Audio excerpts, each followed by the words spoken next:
Welcome to the LawyerFair.co.uk Daily Podcast. LawyerFair helps businesses find the right lawyer at the fairest price. But on this podcast, we just chew the fat with some great guests. Is that what you go out this time of year? For many years, I've been speaking at Tel Aviv University. University is big business for me. Right. But this time it was pure holiday. Went to see my wife's cousin. Did absolutely nothing for a week. Sat on a beach. And it was great. Well, I know, Will, we are now recording, so anything you say may be taken down in evidence. I've got Will Kintish on the other end of the line. Welcome, Will. Thank you. And we were just very briefly chatting about Will's holiday, and I actually know that you've told a bit of a fib there because we all say it, I say it to my wife as well, complete relaxation, but I only set up this podcast with Will whilst he was on holiday, so you weren't completely off work. But listen, I've known Will for some years. We bounced into each other in Manchester, probably in the mid part of last decade. And Will is going to talk to us about something, well, talk about practice what you preach, sir. I have to say, you are probably the chief exponent of that. Because Will is going to talk to us about networking. And there is nobody, frankly, that I met in Manchester who was a better proponent of it than you, Will. So we are seriously talking to an expert. But there are, I mean, it's such a wide topic. And as you know, we've only got about 10, 15 minutes here, Will. Do you want to kind of head us off with some of the key challenges that people who use you are encountering and asking you to try and solve? The irony, Andrew, about networking is it's something you and I and the rest of the world have done since the age of 2. It's simply building relationships, and yet it seems to have developed into an activity that people are so scared of. Networking is simply building relationships. Every day of our lives, we either build a new relationship with someone we've never met, or we reinforce existing relationships. And yet, so many people have got so many fears about it, which is really great for me, because if nobody had any fears about it, people would just get on with it and I wouldn't have a business. Yeah. No, you would have a business. You'd be saying to them, don't be complacent with your networking, you know. Because maybe I can help them to make it a bit better. Absolutely. But I mean, it's a very natural human instinct, isn't it? You're walking into a room and you don't know anybody and the barriers go up. You know, you feel that no one's going to be interested in what you say, and all that all those fear mechanisms come in. And you know why that is, Andrew, don't you? Go on. It's your mummy's fault. What did our mummies tell us about talking to strangers? I can't add to her guilt with more of it, honestly. No, but of course it comes from the beginning, doesn't it? It comes from the very early stage. But how does someone combat? I mean, you and I probably are less affected by that, but many people are. I mean, what are the first stages to try and combat some of this?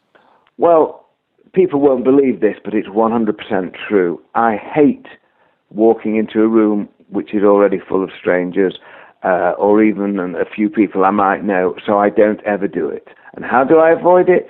I always get there early. 2 strong pieces of advice I give to everybody, including the listeners today, is get there early and, more importantly, stay late. If you want to have good business conversations, then they're often going to happen on a one-to-one situation. And the one-to-ones, more often than not, happen at the beginning, before the room fills, and very often at the end. So I say to people, become a professional straggler. Unless you are in a desperate hurry to rush off, in your diary add an extra half an hour onto the formal closing time and hang around, because that's when people really open up, people are more comfortable, people will share things with you that perhaps they wouldn't have shared at the beginning. That's extremely good advice, and not advice I follow myself all the time. You can always make excuses of being too busy, can't you? But if you're going to an event, you might as well maximise the opportunity of that event. Andrew, I'm going to pick you up on the too busy bit. Forgive me. Anyone who says they're too busy or they haven't got time, dare I suggest the whole of our life is all about priority.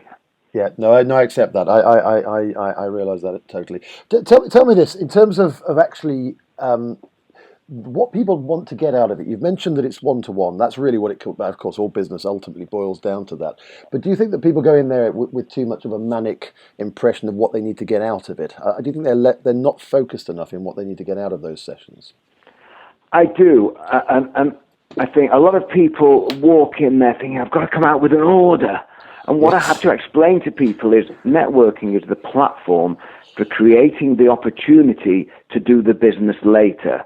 let's do loads of small talk, chit-chat, and ask. And then once you've sort of got the show on the road in the relationship building, then start to ask people questions. The two key skills that we all need to be effective networkers, Andrew, is asking good, intelligent, searching questions and then listening carefully for the answer. And I believe that a lot of people don't do that. They just don't get it. But of course, as you will appreciate, asking the question is a lot easier than actually listening, because when we're listening in a noisy room, we've got so many distractions, both external ones, in other words, all the people around us, and internal ones. So we really have to concentrate sometimes when we ask key questions. I'm going to get a bit of free Kintish advice here with my next question, I think.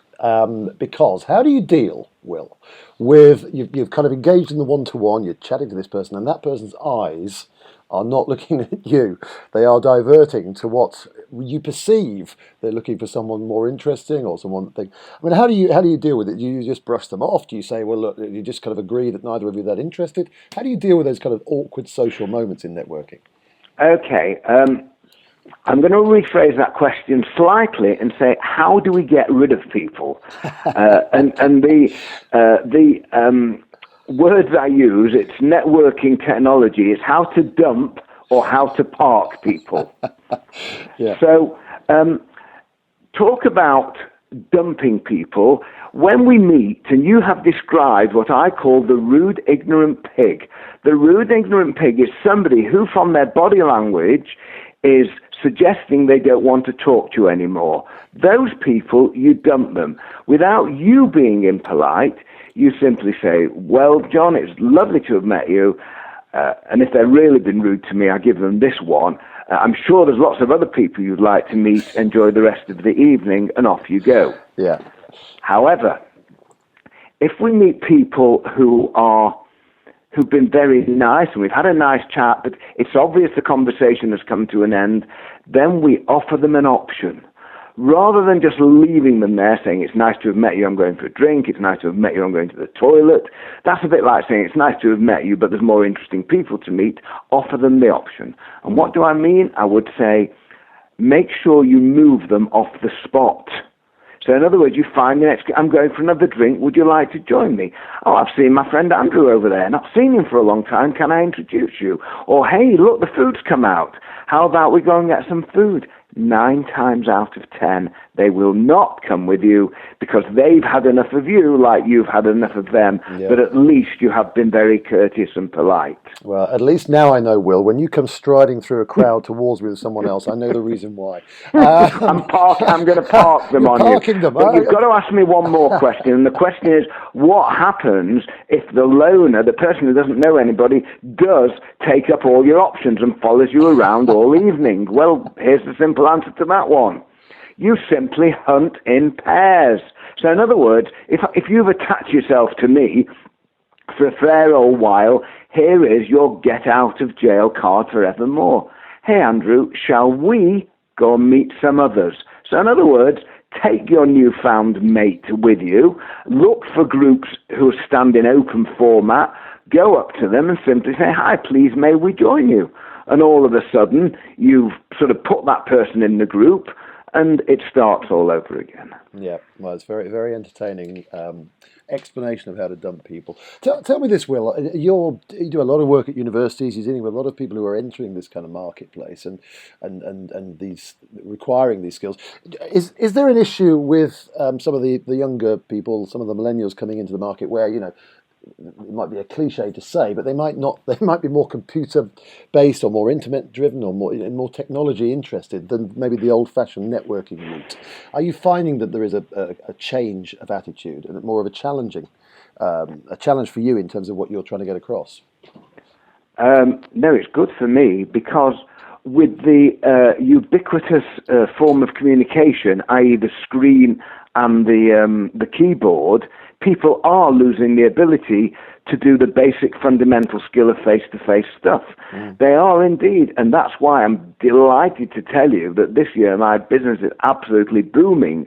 I'm getting called in by universities, by accountancy firms, by banks, by law firms, because they realise that these younger people have got to go out doing the quaint and old-fashioned stuff that we're talking about, and yet don't want to do it because they're believing that, the best way to network is LinkedIn, Facebook, WhatsApp, email, and therefore the powers that be in these companies are encouraging them to learn how to do it. I think the reason they don't do it, they've never been taught how to do it. It's like saying to the accountant, right, go and produce a set of accounts. Ooh, I've never been shown. Well, they can't do it, and it's no different with networking, is it? Go and work a room, what do I do? And they have all these basic fears. So that's where I come in. I show them how to overcome their fears, and if they can overcome their fears, they then will have the enthusiasm to go out and do it. Well, it's so true. I mean, we are of an age and a generation where I think it was more expected and natural and part of the process than it is now. So it is a learning curve for some people. But I went to an event yesterday, and you've been very proud of me, Will.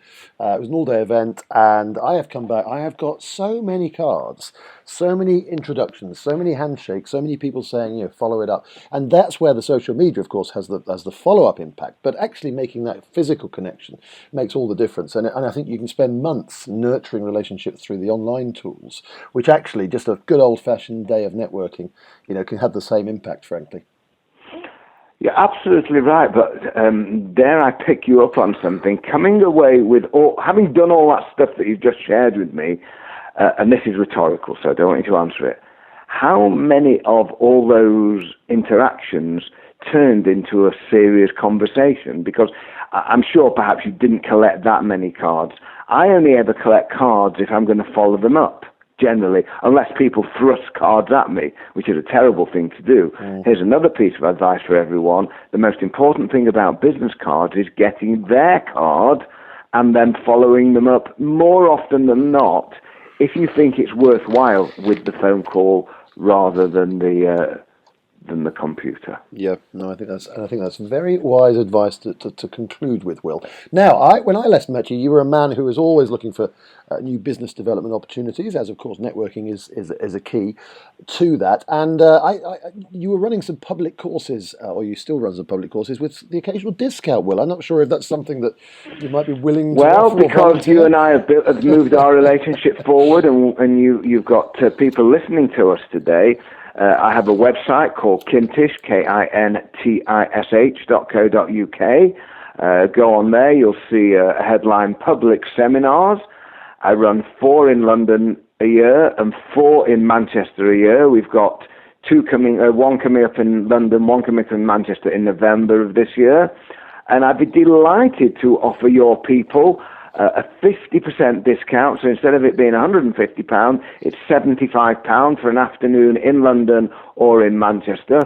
All they have to do when they write to me, and they'll find my email, I'll give you my email in a minute, write to me and use the password, Weaver? How about that? What about LawyerFair? LawyerFair, how about the password LawyerFair? And I'd be delighted to offer them that 50% discount. I just must tell you, though, most of my work comes from working in-house with lawyers and other professionals, where I work with 20 to 25 people. Although I'm reasonably expensive per head, it's very cheap, because if you can get 25 people in the room, the per head price is very, very sensible. Well, Will, I suggest don't look at the price, feel the quality. That's what I would say absolutely. With Kintish.co.uk. Well, actually, as you know, and clearly the marketplace we're in, we have a lot of lawyers who are part of our network and listen to some of our podcasts. So hopefully you can get some benefit from that side of our marketplace as well. But listen, Will, you've been an absolute star. It's been great re-engaging with you after all these years. Anybody who's listening, we do transcripts of this, but we will also include Will's contact details and the website, etc. Will, thank you very much indeed. Thank you for inviting me. Have a great day. And to you. That was the LawyerFair Daily Podcast. There will be more tomorrow. Thank you for listening. Thanks for listening to the LawyerFair.co.uk Daily Podcast. If you'd like to listen to more, why not subscribe and download each episode via iTunes, or visit us on the LawyerFair.co.uk website.